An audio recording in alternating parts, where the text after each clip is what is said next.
Olá, seja bem-vindo a mais um Minuto Miqueleto, a notícia no tempo certo. No programa de hoje eu recebo o Fernando Pinheiro Pedro, ele que é advogado e ex-secretário da Prefeitura de São Paulo. Fernando, é um prazer te receber. Prazer voltar a vê-lo, viu, Miqueleto? E parabéns aí pelo seu podcast, viu? Obrigado, Fernando. Queria que você falasse um pouco sobre a sua atuação como advogado. Sei que você tem um escritório. Como é que é a vida do empreendedor nessa área? A advocacia sempre é um ato que eu costumo dizer, um ato de coragem, né? Porque eu sou filho de advogado, né? E casei com advogados, né? E tenho filha advogada. Então digamos que seja um negócio quase que de família, né? A advocacia para mim é uma paixão. Eu comecei advogando na década de 80, me formei na São Francisco no início dos anos 80 e parti para a advocacia na área penal militar e civil, que eu gostava muito. Dali, eu tinha uma relação muito grande com o pessoal da área de meio ambiente, né? E especialmente tinha um amigo de faculdade e que trabalhava muito com isso, que era o Fábio Feldman, né? Depois foi deputado e tal. E quando o Fábio resolveu se candidatar para a Constituinte, eu presidi o comitê de campanha dele. Isso em 86, né? E o que aconteceu? A partir daí, a questão ambiental entrou no meu sangue. Legal. E eu comecei a pegar as causas ambientais e trabalhar com isso. E com isso eu fui implementando a questão ambiental e aquilo também foi desenvolvendo. Nos anos 90, eu comecei a migrar, né, da área penal militar e administrativa disciplinar para as questões cíveis e ambientais.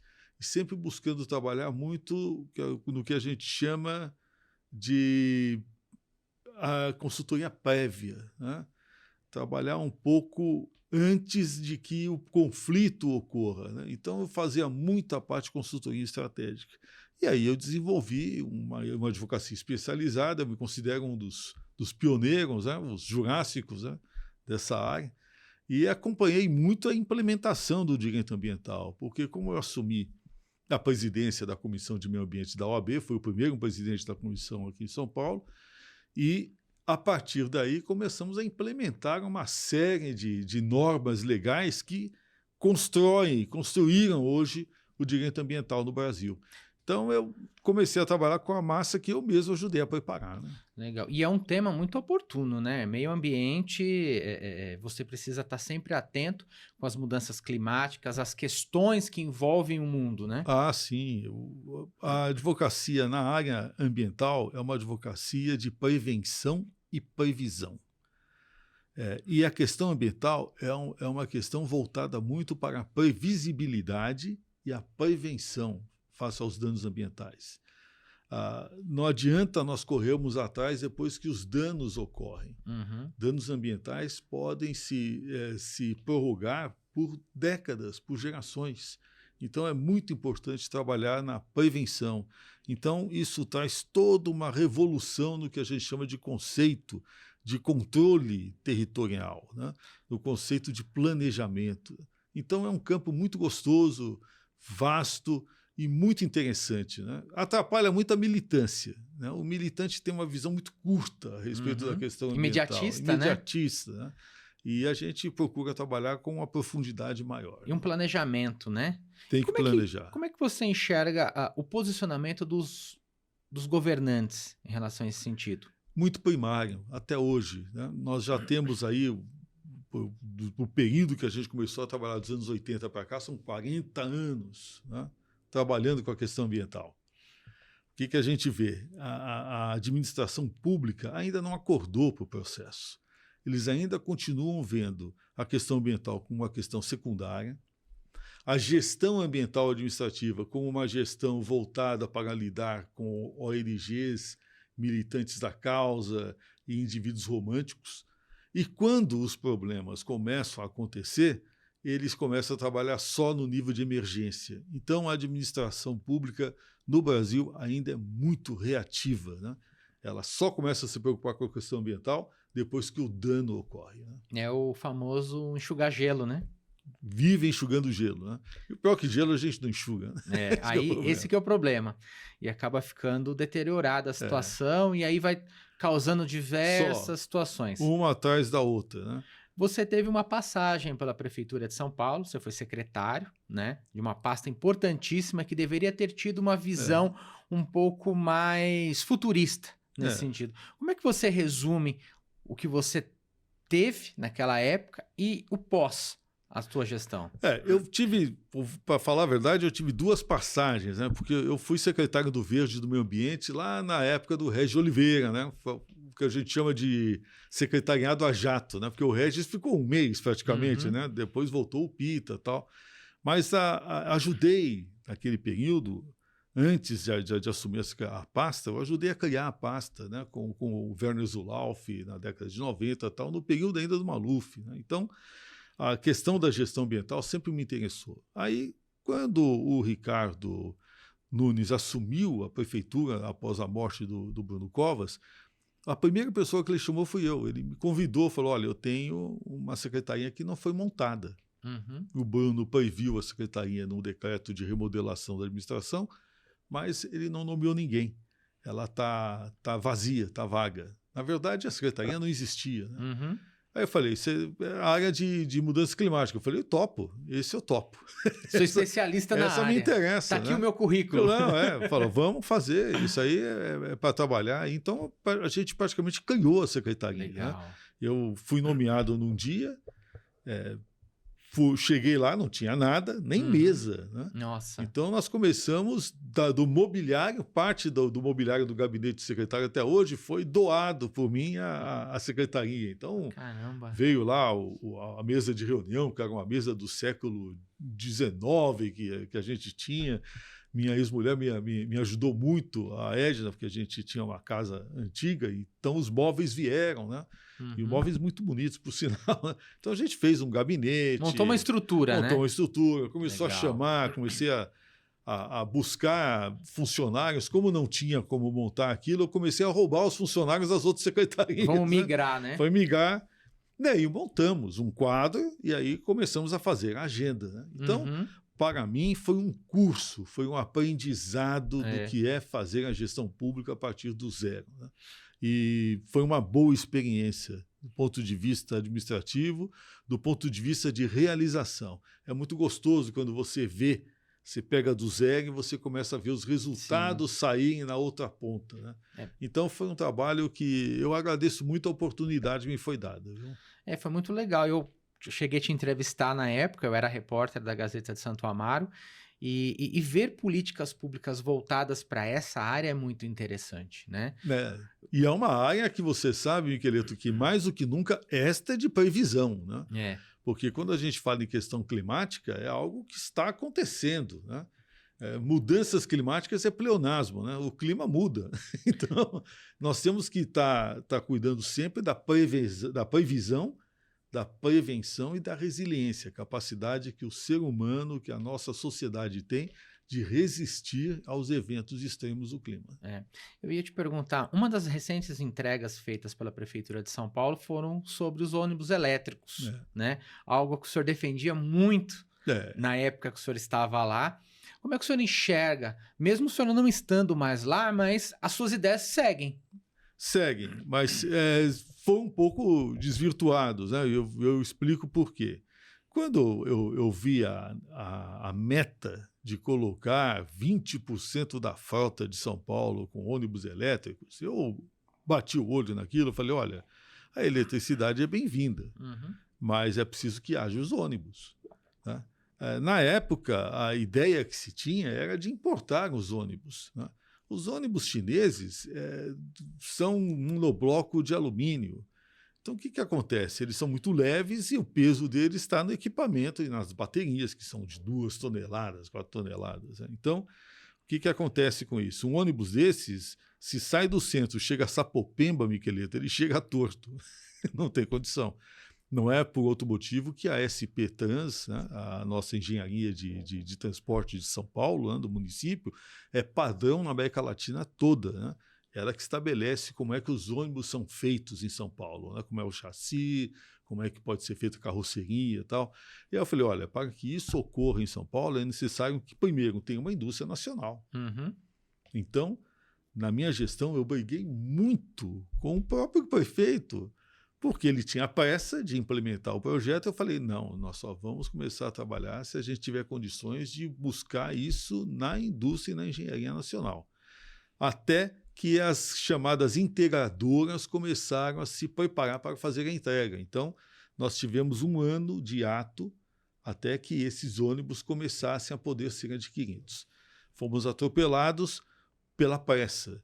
Veio do nada uma medida que caiu dentro da prefeitura, até hoje não se sabe como, proibindo que as concessionárias de transporte comprassem ônibus a diesel. Nossa. Isso nos atrapalhou bastante. Falou, olha, fica sem alternativa, né? E um ônibus a diesel custa 1/3 do valor de um ônibus elétrico. Puxa vida. Então, esse problema era o problema que a gente estava tentando destrinchar na época. 2, eletricidade é bem-vinda desde que você tenha infraestrutura. Nós ainda não temos uma estrutura de distribuição de energia e de transmissão dentro da cidade capaz de suportar a carga de uma frota de ônibus elétricos dentro da cidade. Nós já temos problemas, inclusive, com os carros elétricos já. Né? Já tem normas aí que estão estabelecendo o risco de você criar os carregadores dentro de garagens de prédios antigos. Né? Por quê? Porque a fiação não aguenta. E os riscos de incêndio são grandes. Então, tudo isso tem que ser levado em conta. Né? Não é uma atividade fácil, é uma atividade complexa. E eu tentei muito buscar isso para centralizar dentro de uma secretaria, para trabalhar direto com a Secretaria de Transportes, né? E a de Clima, para integrar. Né? E as dificuldades foram muito grandes. Né? Hoje, a prefeitura está buscando algo que eu tinha apontado na época. Eu falei, olha, a saída está no gás. Vamos buscar o metano. O biometano já tem o sistema de distribuição dentro da cidade. Nós temos 20 mil quilômetros de distribuição de gás dentro da cidade de São Paulo. Facilita para a gente poder abastecer a frota. Né? E com isso a gente consegue as reduções dentro de um sistema mais móvel e mais bem estruturado. Né? É o que está sendo apontado agora. Legal. Como é que você enxerga, você falou em relação aos carros elétricos, né? Como é que você enxerga os incentivos que o governo está dando para o setor? Vai dar uma oxigenada nesse sentido? Eu acho assim, esse boom da eletricidade tem data marcada. Primeiro, o ciclo de vida e as emissões provenientes desse ciclo de vida do carro elétrico, esse ciclo é muito pouco mensurado. Para você fazer uma bateria de lítio, você tem que importar, né, todo o ciclo de vida da mineradora. Né? Todas as condições em que esse lítio foi obtido, né? O transporte, né? E depois o descarte. Então, se você computar isso, você vai ver que o ciclo do carro elétrico não é um ciclo tão limpo quanto se imagina. 2, a durabilidade é um grande problema. Você tem o seu celular, né, Miqueleto? Você já tentou vender um celular usado? A dificuldade que é. Né? Então, você imagina um enorme celular, que é um veículo com a bateria no meio do caminho de vida. A dificuldade é enorme, a desvalorização é muito grande. Então a gente tem que observar o que está acontecendo no mundo todo com referência... Vai ficar descartável, né? Vai ser um carro descartável com um grande passivo ambiental nas suas costas. Né? E isso a gente precisa começar a ver. Qual é a saída tecnológica que está sendo feita hoje? Prestar atenção no que a gente chama de reformador em célula do hidrogênio. Não, o hidrogênio tem condição de fazer uma boa eletrólise e carregar um veículo elétrico sem necessitar de uma bateria enorme, desde que você tenha a tecnologia do reformador, que faz com que, por exemplo, um combustível como o etanol possa ser utilizado para produzir o hidrogênio na medida certa para carregar o sistema, entendeu? Dentro da célula. Essa tecnologia é que está sendo desenvolvida e que eu acho que deva substituir a bateria. Enquanto nós não substituirmos a bateria, nós vamos ter sempre um entrave nessa área. Você trouxe aqui um retrospecto muito interessante, por outro lado também muito preocupante, né? Visão governamental muito fraca nesse sentido. Fraquíssima. E uma falta de estrutura tremenda. Foi o que você nos relatou aqui, referente a uma secretaria numa prefeitura, né? O que você imagina? Porque precisaria ter não só uma secretaria de mudanças climáticas, mas algo que gerasse um impacto maior e uma preocupação. Teria que ter uma estrutura. Né? Né? Quando eu cheguei lá, eu vi assim, você tinha um comitê que era previsto na lei, inclusive, municipal e tal, o que era chamado de Confrota, que era o comitê que estava encarregado de fazer essa transição. Estava jogado ao léu lá, já tinha feito trocentas reuniões, você pegava ata de reunião de 4 horas, e só blá, blá, blá, blá, blá, blá, um negócio assim, falei, não é possível, isso aqui não vai dar resultado. Então, sequei o comitê, mas eu criei também um conselho consultivo, com profissionais do mercado, quer dizer, pessoas que conhecem Procurou a área, profissionalizar, né? Para profissionalizar. Né? Então, eu comecei a trabalhar muito com esse conceito de você ser aconselhado e produzir documentos, produzir papel. Né? Por quê? Porque eu tinha que suprir essa parte de planejamento que não existia dentro da prefeitura. Né? E comecei a demandar e otimizar muito o setor de transporte. Né? Nós temos uma boa Secretaria de Transporte, e que tem uma agência, uma empresa que é a de engenharia de transporte, a SP Trans, muito boa, coligada com a CET, que é a de tráfego. Né? Então, o setor de engenharia no município de São Paulo é um setor que deveria ser muito bem preservado, e não é. E precisa ser muito respeitado, porque os caras têm boas ideias e sabem o que estão fazendo. Né? Mas a pressa política muitas vezes atropela essa turma toda. E eu vejo com muita preocupação, porque a turma começa a se engajar muito na militância, no discurso de que vamos chegar ao net zero em 2050. Não vamos chegar. Temos que reduzir em até 50% as emissões em 2030. Não vamos. Cuidado com metas que não são... Essas metas foram estabelecidas no Acordo de Paris em 2015, e desenvolvidas por uma agenda que não consegue ser atendida sequer pela Europa. Então, quanto mais aqui no Brasil, com as demandas e com as dificuldades que nós temos. Né? Temos que ser realistas, né? Falta um pouco de choque de realidade. Né? Aí você acaba caindo naquela premissa que você acabou passando, na época que você trabalhava na prefeitura. Sim, a famosa história, né? A famosa história, assim, fui lá num evento da OAB, minha casa, né? Eu sou presidente emérito da comissão, né? Por deliberação do Conselho Seccional, né? Estava em casa, né? E eu comecei a falar sobre essa questão do clima e falei uma coisa que é uma obviedade monstruosa. Falei, olha, ninguém salva o planeta Terra, ele se salva sozinho. Por quê? Porque o planeta Terra é um planeta rochoso, né, que está mudando o seu clima há 4 bilhões e 300 milhões de anos. Né? O ser humano, em relação ao planeta, é um ciclo de vida temporário. Nós vamos passar e o planeta vai continuar. Né? Como outras vidas já passaram pelo planeta. Esse padrão de vida que nós temos hoje no planeta Terra equivale a 1% do volume de vida que já passou pelo planeta até hoje. Ou seja, nós não podemos ter essa pretensão, né, de salvar o planeta pela superfície, pela crosta terrestre, que é isso daqui, perto do tamanho que é o nosso planeta.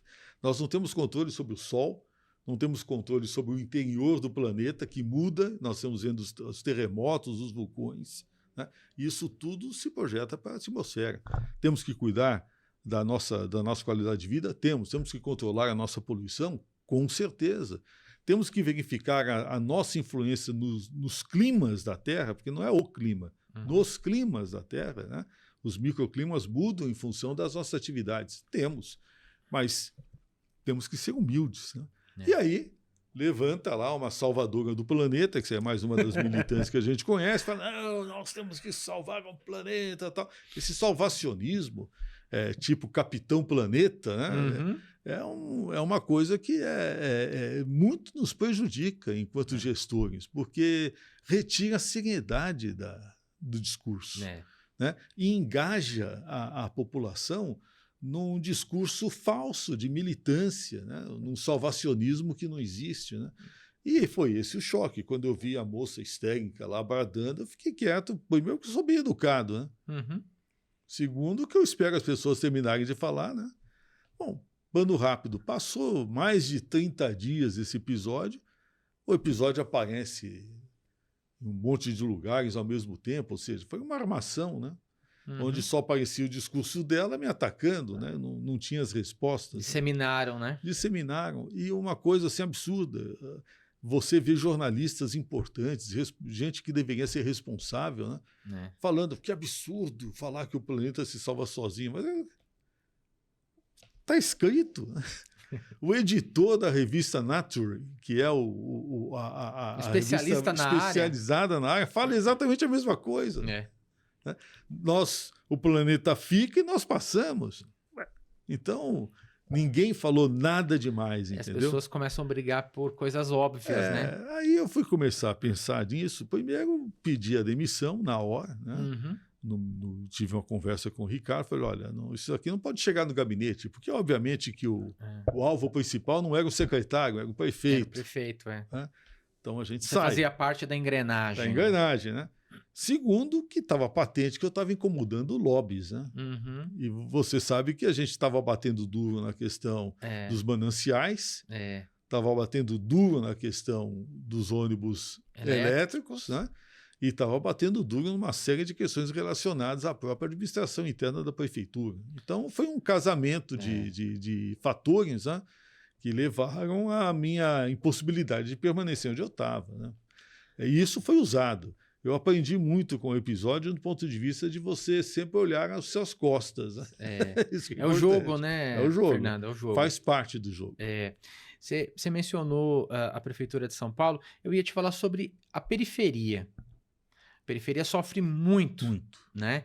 E como é que é a absorção de políticas? Há uma ausência muito grande de políticas públicas, não só para a pessoa que mora no centro, mas a zona periférica sofre muito. Demais. O que a gente tem visto, nesse período de gestão que eu fiquei lá, eu desenvolvi um projeto chamado Clima na Periferia, aonde nós iríamos desenvolver o que a gente chama de cidade de 15 minutos, né? Possibilidade de desenvolver esses bolsões periféricos para que eles possam ter autonomia suficiente, inclusive para gerar emprego e incrementar a própria economia. Para evitar que a população do Uruguai, que é o que acontece hoje em São Paulo, se desloque todos os dias da Zona Leste para a Zona Oeste e volte. Né? É uma população que gasta 3 horas, em média, por dia. Ela fica mais no trânsito. Né? Quer dizer, contribuindo com a poluição, com as emissões atmosféricas e perdendo tempo, né? Afetando a própria saúde. Como é que você resolve isso? Trabalhando nas periferias, de maneira que elas possam se tornar mais autônomas. Como é que você faz isso? Regularização fundiária. Regularização do comércio local. Né? Você, Miqueleto, que é um jornalista experiente na área dos bairros, né? Então você sabe que o grande problema do comércio de bairro é a regulamentação. Sim. Né? Muitos deles não são regularizados, vivem literalmente comendo na mão dos fiscais. Né? Então isso precisa acabar. Né? O comércio de rua ele acaba vindo por falta de regularização do comércio. Outra, melhorar as obras de infraestrutura dentro desses bairros. Para você ter uma ideia, Itaim Paulista, né? Sapopemba, e Itaquera, são áreas, Guaianazes, são bairros que têm uma profunda invasão de área de consumidores dos municípios vizinhos, que vêm buscar aqui dentro da cidade de São Paulo, nesses bairros, né, os produtos que que são por eles demandados. Ou seja, se você tivesse uma boa estrutura comercial nesses bairros, você ia gerar um emprego enorme e integrá-los com as cidades próximas. Né? Todas elas sofrem de um problema chamado falta de planejamento. Total. Por exemplo, você sabe, até a ponte. Né? Aí você fala, bom, qual é a divisa do município? É aqui. Aí você vê lá, é um córrego que inunda e não tem uma ponte. Né? Desenvolvimento urbano. Né? A cidade ela acontece sem nenhum planejamento. Né? A construção de prédios, e gera miséria. A verticalização. E gera miséria. Se você tiver um bom sistema de saneamento, né? Instigar um pouco mais esse desenvolvimento local, né? Regularizar fundiariamente, inclusive os casarinhos, que eu não chamo mais de favela nem comunidade. Né? Regulariza os casarinhos. Né? A famosa história do direito de pavimentação, como é que a gente chama? De laje, né? O direito de laje. Isso, vai assentando. Vai assentando. E o que acontece?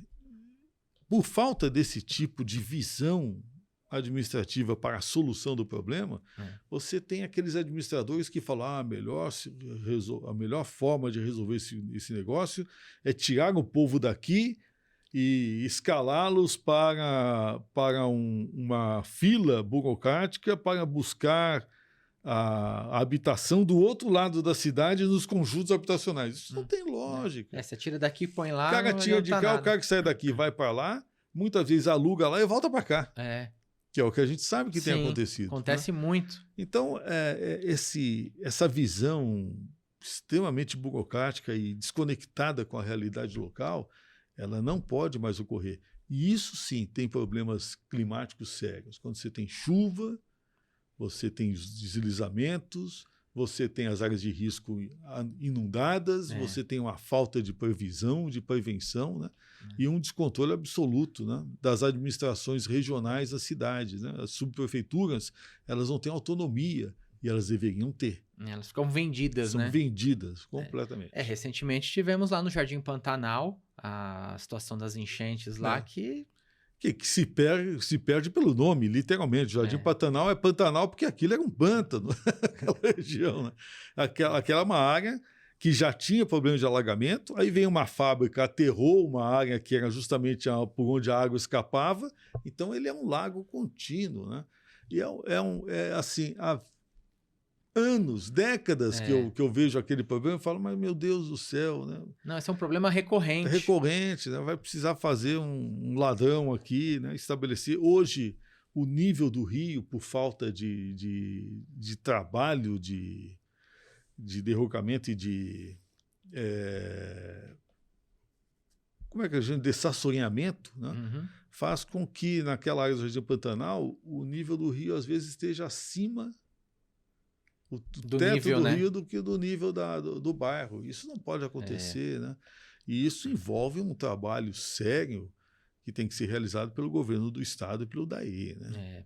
Você mencionou, falamos sobre ausência de políticas públicas, falta de planejamento, mas também tem um lado educacional aí também, Total. Né? Para você instruir as novas gerações, né? Fazer com que elas vejam esse problema todo e começam a se precaver para situações, né? Você sabe que, inclusive, Miqueleto, que nesse trabalho que a gente fez de clima na periferia, todas as reuniões eram feitas nas escolas. Legal. A nascente, né? Para engajar os professores. Sim. E era interessante, você vê, independentemente, grande parte do professorado paulistano é de esquerda, né? E a gente lá num governo aparentemente de direita e tal. Poxa, conversei muito bem com as professoras psolistas lá, porque todas ficaram entusiasmadas de poder fazer reuniões com o bairro para discutir a questão sobre o clima, trazer... E não era para ir lá para ouvir o secretário, né? Porque tem gente que acha que o cara vai lá para fazer palestra. Não, a gente ia lá para ouvir a população. Sim. É o contrário, quem tem que fazer palestra é o morador local. Né? E começar a organizar uma agenda em que as pessoas frequentariam as escolas para poder ver quais são as condições em que vivem, quais são as demandas tal, e a gente fazer uma agenda local, né, para que o poder público possa auxiliar na resolução dos conflitos. Né? Essa era a visão que eu tinha desse projeto. E aí começou os grandes problemas. Mas isso aqui envolve a Secretaria da Habitação, né? Só que a Secretaria não se envolvia e ficava chateada porque achava que você estava entrando na seara que deveria ser dela. Aí vai postergando, então, né? Eu não resolvo, mas também não quero que você trabalhe nesse sentido. Então fica esses problemas que a gente chama de silos, né? De câmaras estanques dentro da administração pública são problemas recorrentes no Brasil. Né? É o que eles costumam dizer, né? São obras importantes, porém que ninguém vê. Não, cada um quer cuidar do seu carimbo e da sua mesa, entendeu? O problema não está lá no público, no objeto da administração. Está na meta-administração, administrar ela mesma. Essa é uma pena porque quem sofre é a população, né? Exatamente. É o cara que mora lá na periferia e que não tem recursos nem para sair dali, nem para melhorar seu local. E fica naquelas filas ali, nas subprefeituras, que também hoje, a cada dia que passa, resolvem cada vez menos. Né? Isso é um problema que até eu queria alertar o seu prefeito, né? E a administração pública. Deem autonomia para as subprefeituras. Elas precisam voltar a ter orçamentos e demandas próprias. Sem isso, São Paulo fica inadministrável.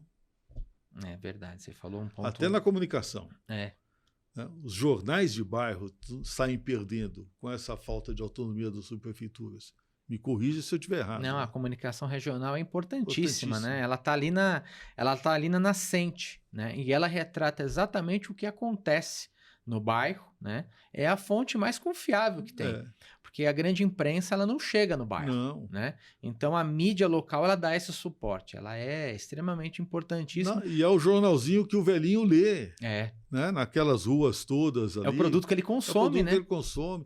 E é o site que ele costuma ver também, porque é onde tem as redes locais, o comércio local, né? Então, isso é muito importante. Tem que ter essa visão futurista, né? Mas, infelizmente, muitos que estão aí com a caneta na mão não têm. Não. A preocupação hoje é com a massa do todo. E você não vê que aquilo não é uma massa do todo. Né? Aquilo, na verdade, não é um panetone, mas é cheio de coisinha. Você tem que se preocupar com o indivíduo, né? Exatamente. Deixa eu te perguntar, Fernando, como é que você enxerga o posicionamento do Brasil perante ao mundo nessas questões climáticas? É uma referência forte e um péssimo exemplo. É uma referência forte porque, de todos os países do mundo, o único país que tem uma matriz energética verde é o Brasil. É o único país que tem mais de 60% da sua geração de energia hidrelétrica, que hoje já tem uma porcentagem enorme da sua produção, da sua matriz energética em energia eólica, solar, né? Além da hidro, né? Portanto, tem uma capacidade de geração muito mais limpa do que quase todos os países do mundo. Então, isso é uma grande referência. Outra referência é o país que detém a maior parte de um dos 8 biomas preservados do mundo. Mas, dos 8 biomas, é o único bioma que envolve floresta, biodiversidade e atividade econômica humana dentro do bioma. Você não vai ter isso no deserto do Saara, nem da tundra lá no norte da Europa e no norte da América, muito menos no deserto australiano, que eu estou citando exatamente os demais ecossistemas preservados. Né? O único preservado que envolve o ser humano em atividades econômicas é o amazônico. Só que, no mundo, o próprio Brasil dá um mau exemplo, porque ele não enxerga isso. Ele não enxerga essa integração. Ele vive essa integração, mas a administração pública brasileira não enxerga essa integração. Então, ela fica sujeita a discursos absurdos do tipo: o ser humano atrapalha a Amazônia, a Amazônia tem que ficar livre dos projetos de infraestrutura. Isso é absurdo. São milhões de pessoas que vivem lá. Né? E os recursos que existem na Amazônia atendem a todo o país.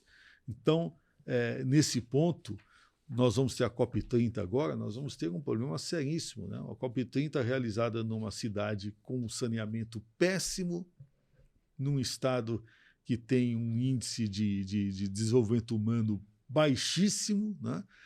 Uma infraestrutura ridícula, depauperada, e um monte de problemas relacionados a desmatamento, como nunca antes, né, na história do país. Nós tivemos essas últimas gestões agora, desses anos de Lula, né, um desastre atrás do outro. São 3 anos de desastres seguidos. Né? Então, vai ser um péssimo exemplo. Preocupante, né? E ainda mais trazer um evento com essa envergadura, né, para o mundo, porque os olhos do mundo estarão aqui. Estarão aqui e estarão vendo isso. Né?